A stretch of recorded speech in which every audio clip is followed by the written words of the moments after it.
Swayam Prabha. Digital India. Educated India.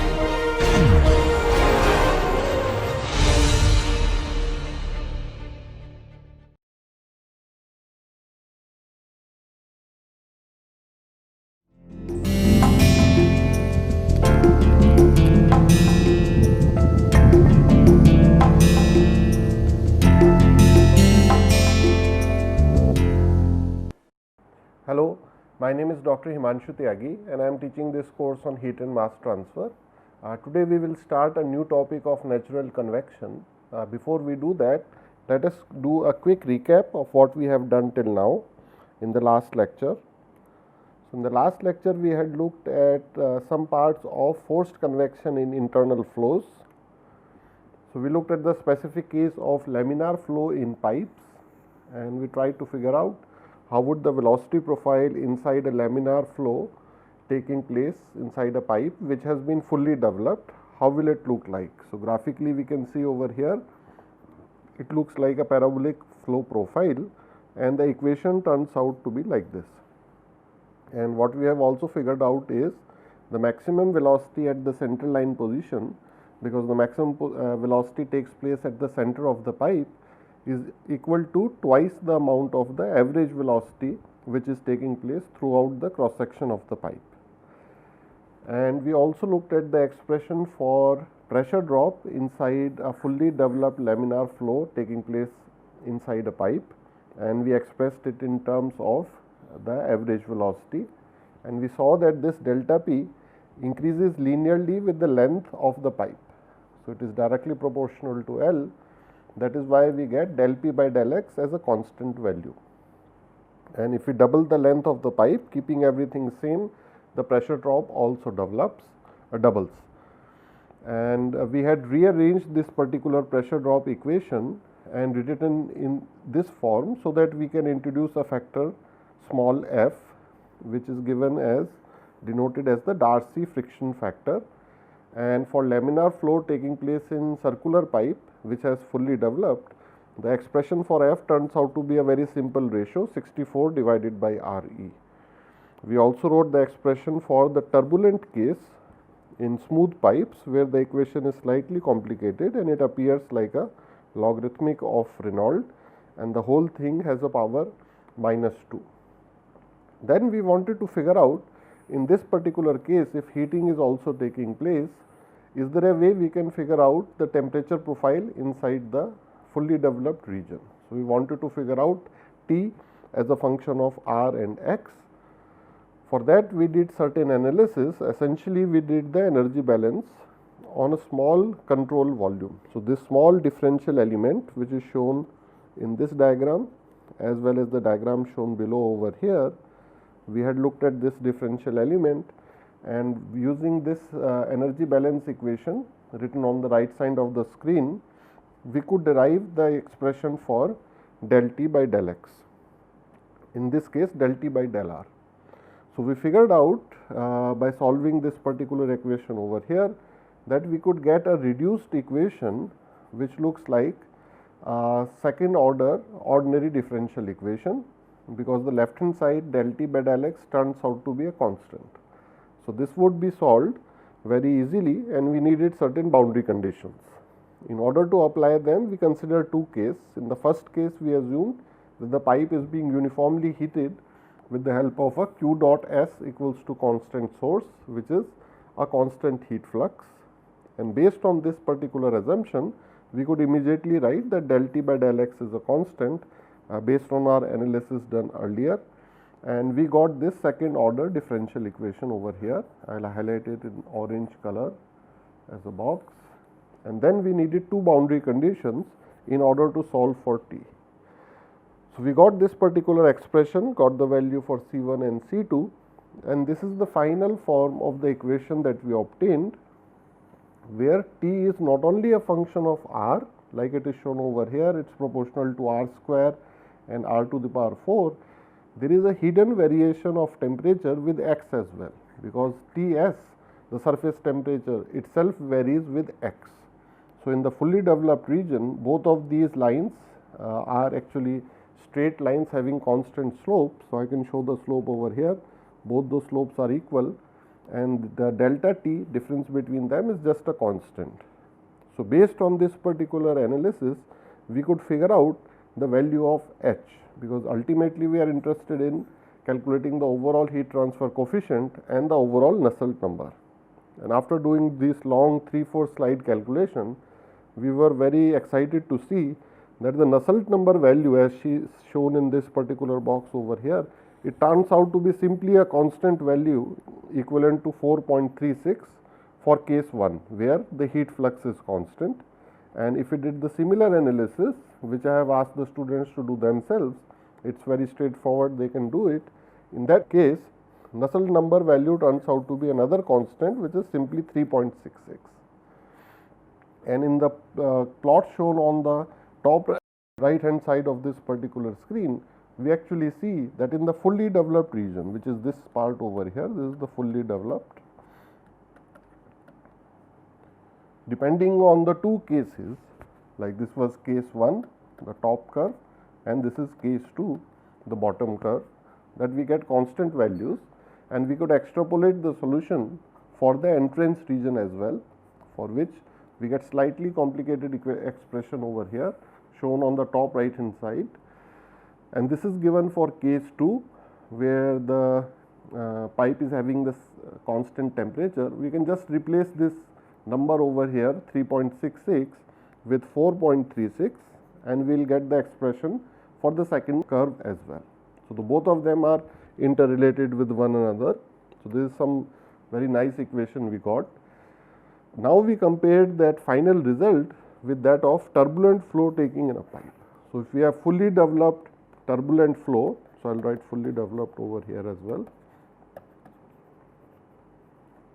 then the expression turns out to be slightly complicated. It is just a constant multiplied by Reynolds to the power 0.8 and Prandtl to the power n, where n can be chosen as 0.4 for heating and 0.3 for cooling. So, with this particular slide, we had finished off what we have started for the last 3 lectures, which was forced convection in internal flow. So, internal flow could be inside circular pipe, it could also be a triangular duct, it could be a duct having square cross section. So, all those different values are given usually in tables in a textbook, and they do not vary much. If we are just using the hydraulic diameter, then we can figure out it very easily. So, with this particular thing, we have wrapped up both sections of forced convection, where first we had looked at forced convection taking place on external surfaces, for example, a heated pipe, a heated plate, sorry, or it could be outside of the circular pipe. So, if we have long cylindrical ducts or some spherical shaped tanks which are actually losing heat. So, using the forced convection correlations, we can immediately figure out what is the amount of heat that is being lost from there. And then later half we figured out how to do the internal flow based forced convection. So, after having looked at the full gamut of forced convection, today onward we will start what the analysis in detail for natural convection. So, for that, let us move on to the fresh slide, and let me ask this particular analysis that in real life, what are some examples where natural convection is taking place? What are some examples of natural convection that we see all around, taking place all around us? So, I will put a question mark over here. So, let us try and see from our day to day life, if some hot material is present surrounded by air. Let us say I have some sort of a LCD monitor. So, I am trying to draw this monitor which is put on my desk, and earlier on it used to be the cathode ray monitor, but now I would just shade it, and this could represent some sort of a LCD or LED monitor which we all have in our house, and this is the same monitor on which I am writing during this particular lecture. So, its temperature, if we can feel it with our hand also, its temperature is slightly higher than that of the ambient air. So, if I write the ambient air in an air conditioned room, during summer also that air can be cooled to about 25 degrees centigrade. But if we expect the monitor temperature, it would be slightly warmer. It could be about 30 to 40 degrees centigrade. Now, what is cooling this particular monitor is the natural circulation of air around it. So, cold air, as shown in this particular slide, of about, let us say, 25 degrees centigrade, and if this black surface represents the monitor, then that comes in touch with the monitor, then through the conduction taking place from the surface of this particular heated surface to the cold air present adjacent to it, then the temperature of that air will rise slightly. Now, what happens to the density of the hot air? That density value slightly reduces. So, it faces some sort of a buoyancy force. So, if you go back to this slide over here, some sort of a buoyancy force driven air circulation will take place. So, the air over here will come in touch with this particular monitor. So, we have cold air over here on this particular side, but the air which is very close to the monitor at these particular points, they themselves become hot because the monitor is having a high temperature over here. Then this air starts rising because of natural buoyancy, its density is lower than the density of the cold air. So, I can show over here that this is the density of the hot air and this is the density of the cold air. So, density of hot air is much less than the density of cold air, and we must have another force in whose field all these things is taking place. So, I will put a gravitational field over here which is present all around us. So, in that gravitational field, this buoyancy force acts in the negative y direction, which means it takes the air upwards. So, without having any fans, any blower, any pump, compressor, no moving parts, I do not even need to be present in the room. If let us say I left this monitor on and I even went outside the room, then automatically, even without any human intervention, just part of the nature, this is how heat dissipation takes place. So, some sort of a natural current will be formed, and these things are all formed in our atmosphere, in the Earth's atmosphere as well, inside the oceans as well, if there are temperature differences, and this will form in our house also. Maybe I have left some sort of a hot cup of tea over here and I intentionally want to let it be cooled. So, the same principle will take place over here as well, that the air which is surrounding it, which is slightly cold, will get heated. Once it comes in contact with this particular cup, it will go upwards over here because the density changes, and then this natural circulation, the same thing I can do during my lunch time. Maybe on my plate I have put some sort of a chapati or roti, will get heated, it will go over there and then go in this particular fashion. Can the reverse also takes place? Yes. If I leaving instead of roti, if I leave very cold ice cream at some particular point, then the reverse will actually take place, and that will cause heating due to natural convection. So, if I have some sort of a ice cream brick over here, I bought it from the market and left it at very cold temperature, then the reverse will take place. The air will start to cool and it will become cold and it will come down over here. So, all these are examples of natural convection. And are there some cases where natural convection cannot take place? Because we have taken both cases, whether heating can also take place through natural convection, cooling can also take place. So, in all these examples, I can think that in all these examples, whether I am having a chapati or a cup of tea, or I have a monitor over here, or I have ice cream, if let us say I am present in zero gravity. So, I am considering a hypothetical case where there is zero gravity around me. I still have air around me, which means I will take the same example of the monitor. So, this monitor is at higher temperature, surface temperature is let us say 40 degrees. Air is still present all around the monitor. So, I am trying to show it with this particular dotted region over here. So, air is still present, but this gravity I have removed. Somehow, let us do some trick or some magic and I have removed gravity. What it would mean is that the monitor would still cool down slowly and slowly, but the only way it can cool down is through conduction, which means pure conduction may take place over here. So, I can put instead of Q dot convection, which was taking place over here. So, I will say Q dot convection over here, Q dot convection there, Q dot convection. So these are all examples of heat dissipation, and over here the direction of Q dot convection is this one. So in all these cases our object is losing heat, but in the case of ice cream it is gaining heat. But if there is zero gravity, then only there is no convection, there is only Q dot conduction.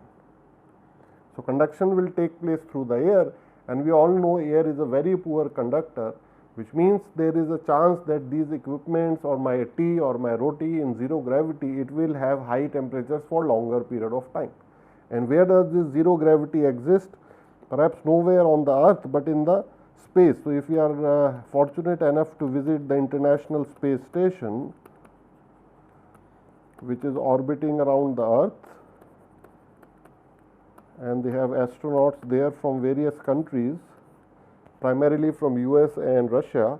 So over there in the International Space Station, and we have seen lot of videos NASA has put already on YouTube, and children and students can view it very nicely.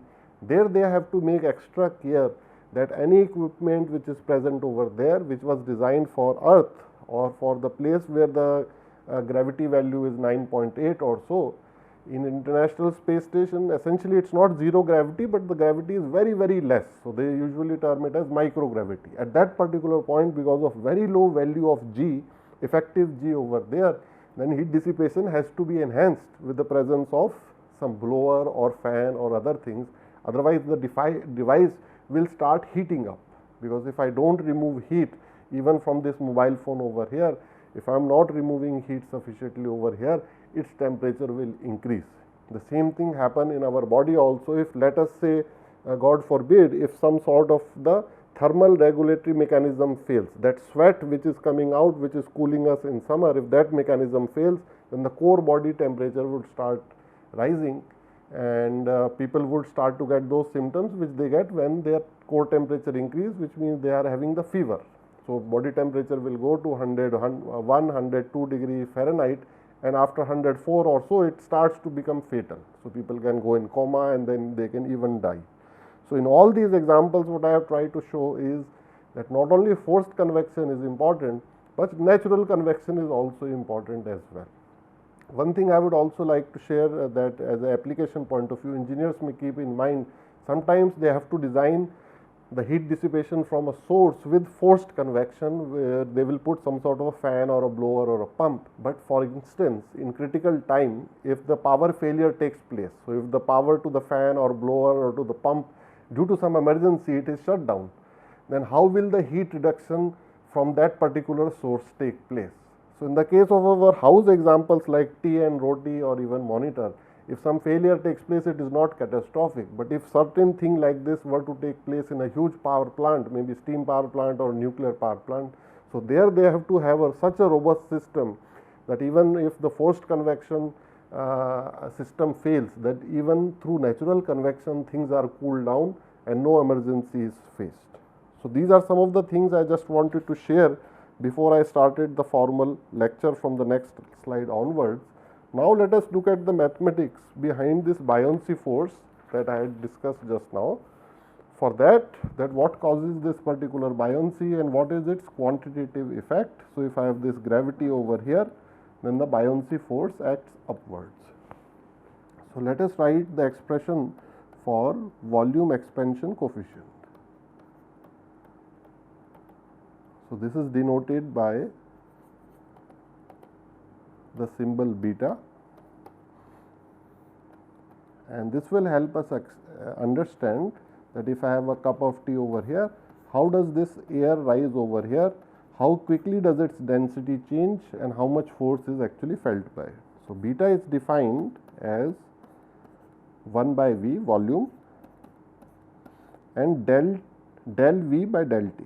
So change in volume with respect to temperature at a constant pressure, which means if some body expands, its density its volume will increase with temperature, which means you will have a positive number in that particular case.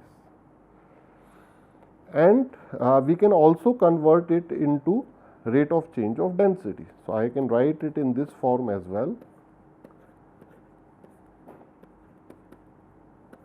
So these are all at constant pressures. So, this is the form which is more useful to us.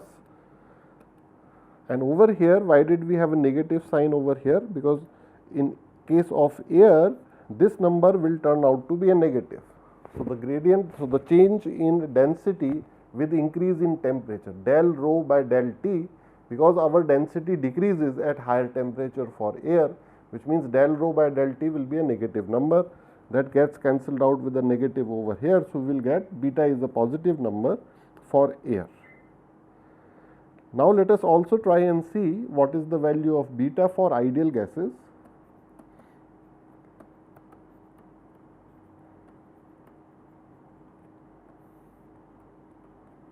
For ideal gas, we usually used to write in our high school PV equals to nRT, and I can convert this in density form as well. So, I can write it in this form. And now, for constant pressure, I can get the expression of del rho by del T from here, and that I can plug in the value of beta, and what I will get is very simple expression. It will simply turn out to be beta is equal to 1 by temperature, and the units over here will be Kelvin inverse.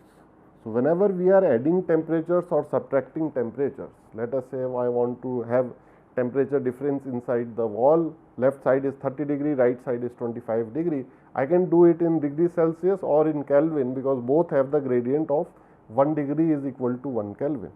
But when I am multiplying T, for instance, in radiative heat transfer, we will figure out T to the power 4. So, I have to multiply T 4 times, or I have to take the ratio of T over here, beta is 1 by T. Then I can never use degree centigrade, I have to always use Kelvin. So, that is why we have written it in Kelvin over here, and this is a very important expression which gives us directly the value of beta, and this will help us understand that whenever some natural circulation will take place because of change in temperature, how fast will this thing actually take place. So, we will try and figure out. So, the example that we will try to solve later on today is that if I have this mobile phone which I was just showing you in black color, so it is kind of like a cuboid with this height and width significantly larger and a very small thickness over here. So, what I am going to assume is it is surrounded throughout by air, and the air temperature is going to be much less, let us say 20 degrees. This mobile phone I am going to assume is slightly warmer, because it is generating some heat from inside. Let us going to assume that it is at temperature 40 degrees. So, if I draw the side view of this particular thing, then it will be like this. So, if I have kept it in vertical position, what I would like to figure out over here is what is the total amount of heat that it is actually losing through convection, which I can write in terms of H. So, I will simply write it is H A S, total area over here, T S minus T infinity. And students may recall that, sir, wouldn't it be easier if we just put a fan over here? So, let us if we put a fan, then I can solve this whole thing very easily, because then H value I will get simply based on Nusselt equation, and for those, whether the boundary layer which is developed over here, whether it is laminar, boundary layer will be developed on both sides. So, this is the velocity boundary layer over here. Then if it is forced convection, I can solve it very easily, because all those correlations for Nusselt number we have already figured out. It is C Reynolds to the power m, Prandtl to the power m. But I want to consider that case, like I have asked in the beginning of the this today's lecture as well, that let us say even if we had fan, but if electricity fails. So, let us say I was trying to cool this particular thing with the fan, I was blowing some air through it, then I can easily solve it with forced convection. But what happens if that power failure is there, that fan breaks down or some other case takes place? Still, in that case also it should be able to dissipate enough amount of heat that its surface temperature does not increase much. So, there again we will have these kind of correlations, and instead of having Nusselt number like this, we will figure out that we will have Nusselt number with a new parameter called Rayleigh number. So, instead of Reynolds, we will figure out that this will turn out to be something like this, and this will be true for natural convection. This is what we are going to study in today's lecture, and this thing on which I have put a cross, it were true if it were forced convection.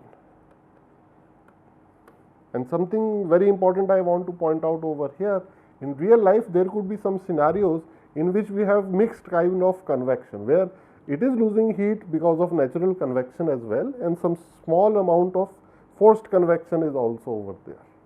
So, in that case we have to take care of both these terms, and that becomes very interesting. So, this is the type of problem we will try to solve today, where all these terms are known to us. So, the only unknown is this red h. So, we will try and figure out this value of h, which we will use this particular expression, but we will deviate slightly and define it in terms of Rayleigh number.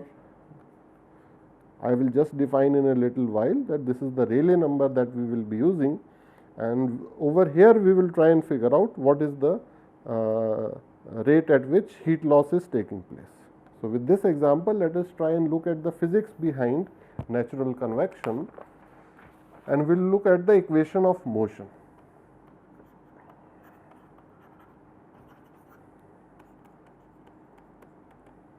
And this we are trying to do during natural convection.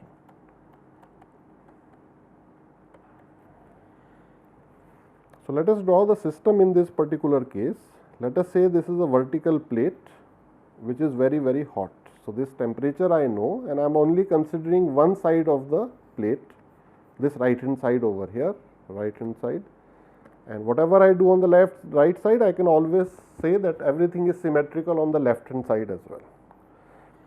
Now, let me ask the students, first I will draw the x and y axis. So, let me show over here, this is the x axis, this is the y axis, and this is a hot plate that I have drawn. So, let me write it over here. So, this is a hot plate or a hot walls or any hot surface, and it is surrounded everywhere with cold air having temperature T infinity, and the velocity of that air is 0, which means that the whole air surrounding it is still. The hot surface having Ts temperature, which is Ts is greater than T infinity. This is the first thing that I am going to assume. Now, I will ask the student, like, as the motion of the air starts to take place, because the air which is very close to this surface, it will start to feel heated and it will start to move upwards. Then it will be replaced by air which will come down over there. So, let me go ahead and draw the velocity profile which will be formed over here, and it will look something like this. Maybe I will use a different color over here. So, this is the boundary layer that will be formed over here.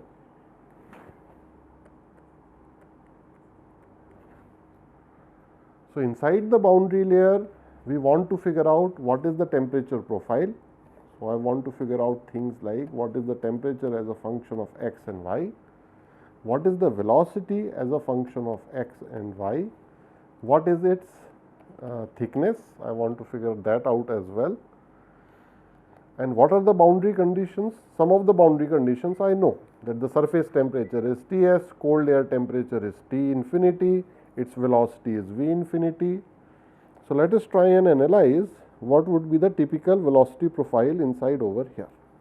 So, if I draw the velocity profile at any given point, what will be the starting velocity at y equals to 0, which means at this particular circle over here. Maybe I will draw it with this orange dot over here and this orange dot on the right hand side. So, I can maybe say that the velocity at this orange dot on the left side, maybe I will call it point A, and this I will call as point B. At both places, the velocity in the x component have to be 0, which means, can I write something like this, that u is the x component velocity at point A, which represents y equals to 0, has to be equal to 0, and similarly velocity at point B, which represents y equals to delta, has to be 0. Does everyone see why these two things have to be 0? why does velocity at point A have to be 0? If I ask this question, what will you answer? So think about it. The way I would think is that what is defined as point A? Point A is that particular point of air molecule which is just next to this particular surface over here. Now we remember that there used to be no slip condition, which means that the velocity of the molecule which is just next to this surface is equal to the velocity of that solid surface. So solid surface is stationary, which means velocity at point A is equal to 0. Then we know this thing is true. Okay. How come we have figured out that the velocity at point B is also 0? There no slip condition is not applying, because at point B there are all air molecules all toward the left side of it, right side of it as well. But if you remember, I have written this as the boundary layer. So what was the definition of the boundary layer?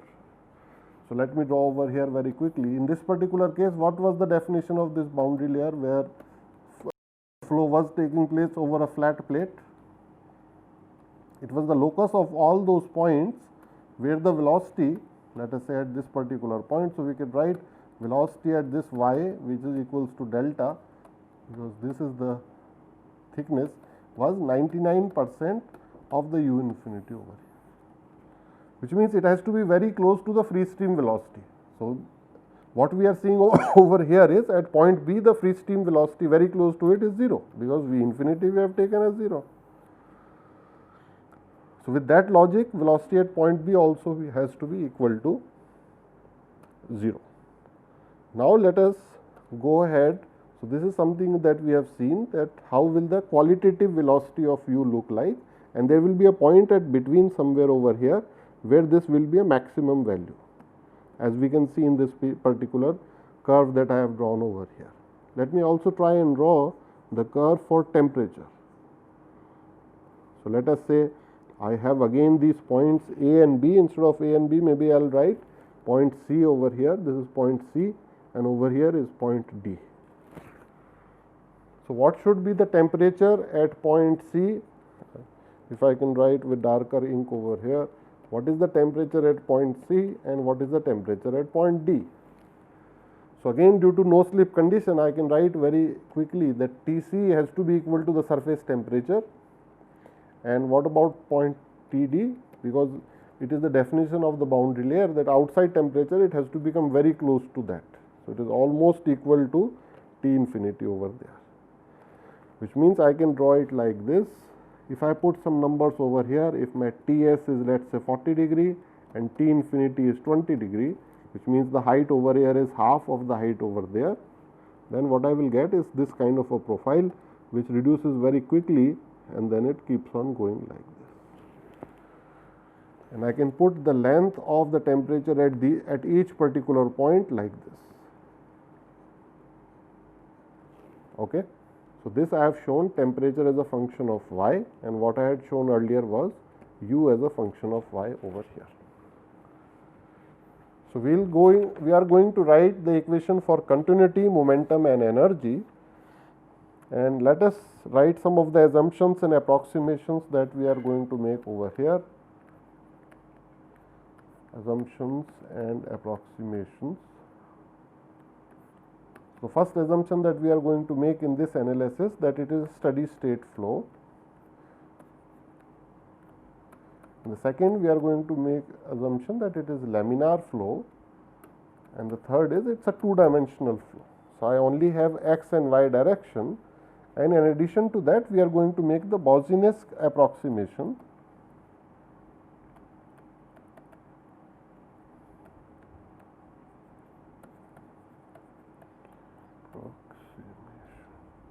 Which deals with the difference in density inside the boundary layer and outside the boundary layer. And in order to carry out this exercise, let us go ahead and, so maybe I have written it very quickly, the students may take some time to analyze over here. These are the three assumptions. That the first one is that the steady flow is taking place, which is a good assumption. If the solid surface is always at 40 degrees, air is always at 20 degrees, then this process will keep on going on. At some particular point it is reached already steady state, and then we are analyzing at that point. Second is the flow is laminar. Then we will figure out in just a few slides what is the criteria where the flow is laminar. Essentially, if the height of this particular plate is not very large, the temperature difference is not very large. So, we will see very quickly, then we will have some criteria related to Rayleigh number, Reynolds number, which tells us when the natural circulation, the whole thing is laminar, and when it becomes turbulent. And if the wall length in this particular direction is very large, then we can say in the z direction there are no gradients. So, only in the x and y direction things are changing, and the Boussinesq approximation deals with the change in density. So, these are some of the things that we are starting with. Then some analysis we have already done, so that I am not going to repeat over here. So, we are looking at the continuity equation in differential form.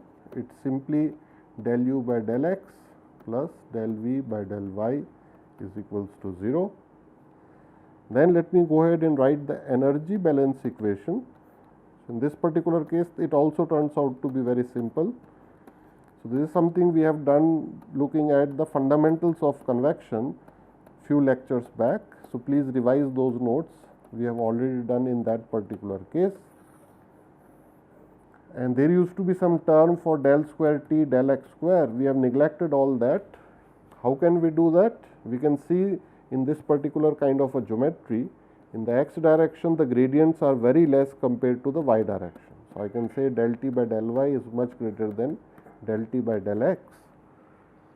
So, all the higher order terms I can neglect, and our energy equation becomes very straightforward and simple. What I wanted to do was spend little bit time on the momentum equation, because over here compared to the forced convection, we will have a different type of a term appearing over here. And if you remember from our earlier analysis, we already have the momentum equation something like this.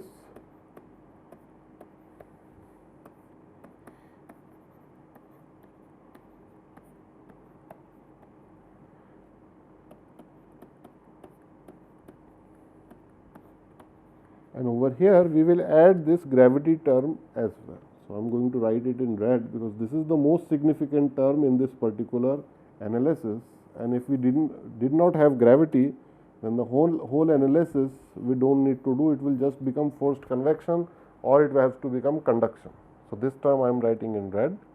So, if I ask a question to the students in this particular exercise, in this geometry that we have seen over here, that air is still over here, then there is a hot surface, then velocity is taking place like this in that particular direction. What is the value of dp by dx?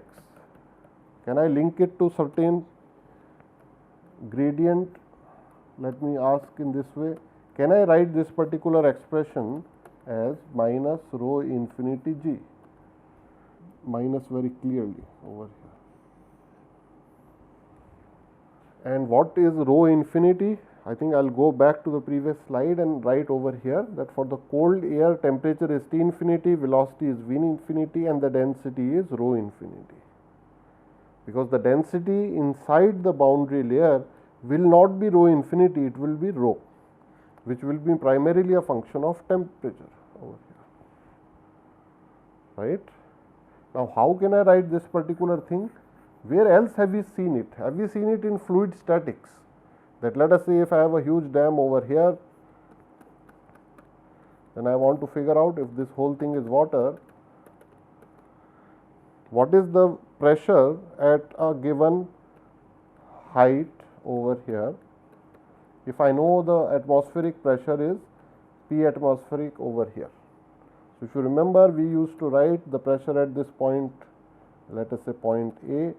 So, over here, so we used to write P A is simply P atmosphere plus density of water into G into H.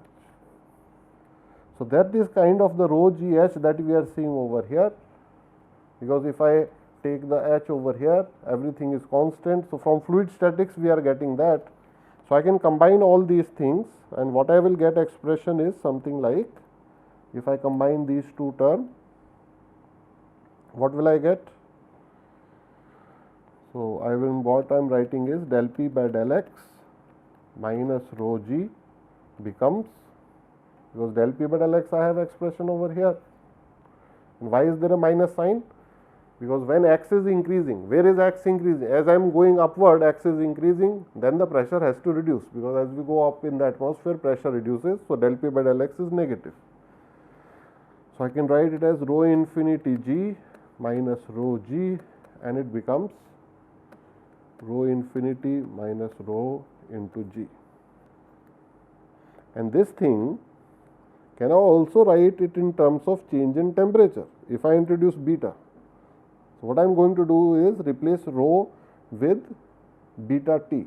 So what I am going to get over here is, I am going to take rho outside and write it in terms like this: rho into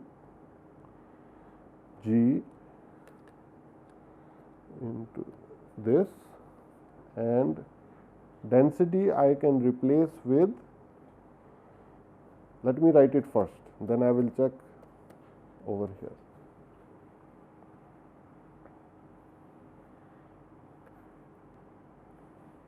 Now let us see if this thing is coming out to be correct. Then yes, I think units are balancing both sides. What I have done is converted the difference in density into difference in temperature by using the expansion coefficient beta. So please double check this particular point, and if it requires, please spend little time over here. Now what I am going to do is substitute the whole thing back into that red equation over there. So let me go ahead and substitute this whole thing back over there. Can I do that? Let me go on the next slide and try and do that.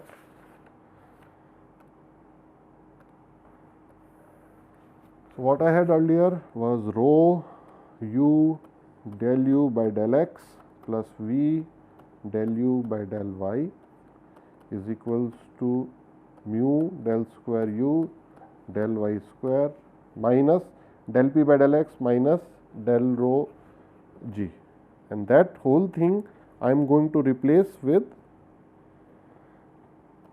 plus rho g beta t minus t infinity. And how did I get this expression? Let me go back to the previous slide. This is what I have got from over here. So I have g beta rho infinity over here, t minus t infinity over there. Now can I divide throughout by rho? Divide throughout by rho. What will I get? I think I can write it like this. I will get u del u by del x plus v del u by del y. What happens if I divide mu by rho? I think I get nu, kinematic viscosity. So I can write over here nu del square u by del y square plus g beta t minus t infinity.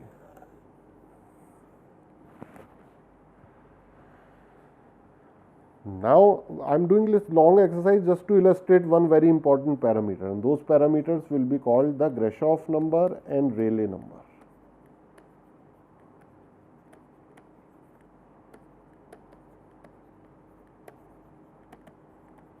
So this will be called the Grashof number and the Rayleigh number, and I want to figure out their expressions, and for that I have to do this particular analysis. These are similar to non-dimensionalized number like Reynolds number.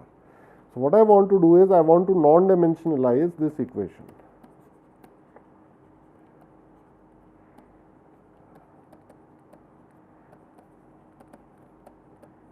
And I think this process we have already done once. So some hint I will give to the student. We replace u with u star, which becomes u divided by v. We replace x with x star, where it is x divided by L.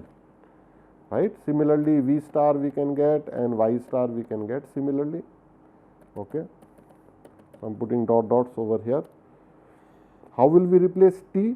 Because we have temperature over here. So if you remember, we will replace T star as T minus T infinity divided by Ts minus T infinity. Then Reynolds number will become what? Characteristic velocity, characteristic length divided by nu. If I do all this analysis, this is something I will encourage the students to do themselves. Please go ahead and non-dimensionalize it yourself. what we will see is very simple equation. U star del U star by del X star, V star del U star by del Y star equals to, now comes the interesting term over here, we get G beta. So, I am writing this last term as the third term over here, Ts minus T infinity Lc cube, this is the characteristic length, divided by V square. I will erase this line over here. Then we multiply it with T star divided by Reynolds number whole square plus we get 1 by Reynolds number again and del square U star by del Y star square. So, this is the non-dimensionalized form of the momentum equation. So, each of these terms has units, it is dimensionless. So, this is dimensionless, this is dimensionless. What is this big thing which is dimensionless? Let me mark it in red. So, this whole thing we will now define as a new number, and this number we will call as the Grashof, GR with the L subscript over here, because this is the characteristic length. So, we are calculating Grashof number based on the characteristic length, which is also given as LC, this cube over here. So, this is very important number named in the honor of gentleman named Grashof, sorry, Grashof, Grashof number. And now we can write that question we were asking, that till what time will the boundary layer remain laminar, and maybe after some time it may become turbulent also over here. So, even in natural convection we have laminar, then transition, then turbulent region. So, that expression we can write now based on the Grashof number. So, we can clearly write that if Grashof number is greater than 10⁻⁹, then we have turbulent boundary layer. Now, we can see clearly over here that one of the biggest parameters which will help us determine whether Grashof value is greater than 10⁻⁹ is the value of L cube, because this L will be in meters. If we increase it by 10, then L cube will be increased by 1000. So, that is huge. It is also dependent on the temperature difference. So, if my mobile phone and air, that temperature difference start increasing, then the boundary layer will start becoming from laminar to turbulent. G value usually not in our hand, but if you go to another place, another planet where the gravitational constant value is very high, so there it would tend to become more and more turbulent. Now, we will go ahead and look at some examples for calculation for Grashof number and Rayleigh number, but before I do that, let me go ahead and define formally what is Rayleigh number. So, Rayleigh number is nothing but the product of Grashof number and Prandtl number. So, Grashof number we have just defined, and Prandtl number was what? So, I think students would remember, it was the dimensionless ratio of mass diffusivity to the heat diffusivity, it is nu divided by alpha. So, if I use this equation over here, Rayleigh number turns out to be simply G beta Ts T infinity Lc cube, I just multiply it by Prandtl divided by nu square.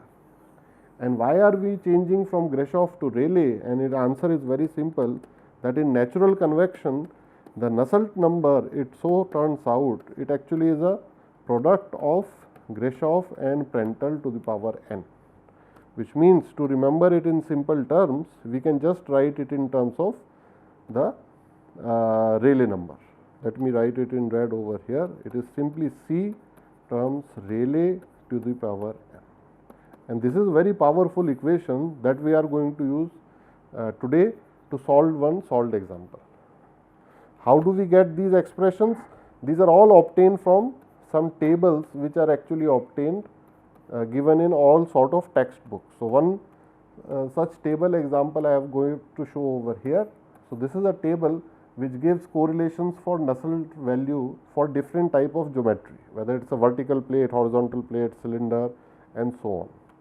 So let us take that example that we were trying to do earlier. So let us do this solved example, and let me put some values over here. So the h value I am going to put as 15 centimeter. So height I am taking as 0.15 meter. Width I am taking as 9 centimeter, which is about 0.09 meter, and the thickness I am taking as 1 centimeter, which is 0.01 meter. So what I am trying to do is do this particular solved example just so that it illustrates the whole example, and we have figured out a way how can we calculate for natural convection what is the value of q dot convection. So T infinity we already have 20 degree, Ts we already have over here, and the question mark is what is the value of q dot convection. So this is what we want to find out in this solved example. So we will do it in various steps. So the first step will be that we will calculate the film temperature. So we will calculate Tf, which is given as simply the arithmetic mean of Ts and T infinity. So in this particular case we have 40 degree and 20 degree. So their arithmetic mean turns out to be 30 degrees. And may I ask the student why I want to calculate the value of T film, Tf? Because you remember from previous slides, we want to evaluate the fluid property at a given particular temperature. So usually it is calculated at the film temperature, which means I can calculate the thermal properties for air at 30 degrees centigrade, and from any reference book I can get these particular values. So I have looked at one of the textbooks, and from there I can get the value of Prandtl number, kinematic viscosity, which turns out to be this, and the thermal conductivity. These are all properties of air. So I get 0.26. Now as soon as I have the value of Tf, the next step would be I can calculate immediately the value of beta. So beta is nothing but 1 by Tf, T of the film. So here I have to convert this degree centigrade into Kelvin, otherwise I will make big mistake. So I think it will be 303 Kelvin. So if I take 1 divided by 303 Kelvin, maybe I will get, if I have a calculator, 0.0033, and I will put the unit as Kelvin inverse. So please make sure the unit is 1 by Kelvin. So I have calculated in first step the values I have obtained from the tables, and the value of beta also I have obtained over here. All I need to do now is just calculate the Rayleigh number. So let us say I calculate the Rayleigh number, and for that I will have to use this expression G beta Ts minus T infinity L cube into Prandtl, okay, divided by nu square. And if we have a calculator, I won't go into the full detail over here, but if we have calculator, I think very easily I can plug in all these values. Then I think I will write the final result that obtained over here is 5.97 into 10 to the power 6. Can we tell that the flow, the boundary layer over here, will it be laminar or will it be turbulent? So let us look at the criteria. What was the criteria we have looked at? So here we have written that Grashof number has to be greater than 10 to the power 9. So if we have Rayleigh number, we can automatically figure out Grashof number by dividing by Prandtl. So for air, Prandtl is very close to 1. So even if we calculate Rayleigh or Grashof, we are seeing that the expression is about 10 to the power 6. So it is very less than 10 to the power 9. So we are 100% sure that this is laminar flow. So I can put a check mark over here that we have confirmed that this is laminar flow. Then from some of the tables that like I had shown earlier, now we can get the expression for Nusselt number. So if we quickly look at this particular table over here, so our Rayleigh number is in this particular range. So I can directly use this particular expression, which is Nusselt into Nusselt is 0.59, Rayleigh to the power 1/4 available. So what we get is 0.59 Rayleigh to the power 1/4. So again, if I have calculator, I can calculate it, and I think value turns out to be about 29.2. So is this a high Nusselt number or low Nusselt number? So I think we have done some calculation in forced convection. So this is very low Nusselt number. Usually Nusselt number value we get much high. Now what we get is the value of H. So Nusselt by definition is HLC by K. From here we can get the value of H, and H value if we have calculated turns out to be 5.1 watts per meter square Kelvin. This H value is very low actually. 5.1 immediately experienced people in heat transfer, they can say that there just natural convection is taking place, there is no blower, because if you start putting blower, H value will become 20, 50, 100 and so on, it will start increasing. Now I have calculated the value of H, I can just substitute and calculate the value of Q dot convection, which is H AS Ts minus T infinity. All these values I know, and what I get after substituting all these things, so it is just almost 3 watts. So just imagine this mobile phone as I have shown over here in my hand, this is as big as my hand, and we have taken area on both sides we have taken. So what it tells us physically, that natural convection, the amount of heat it actually loses is very, very low.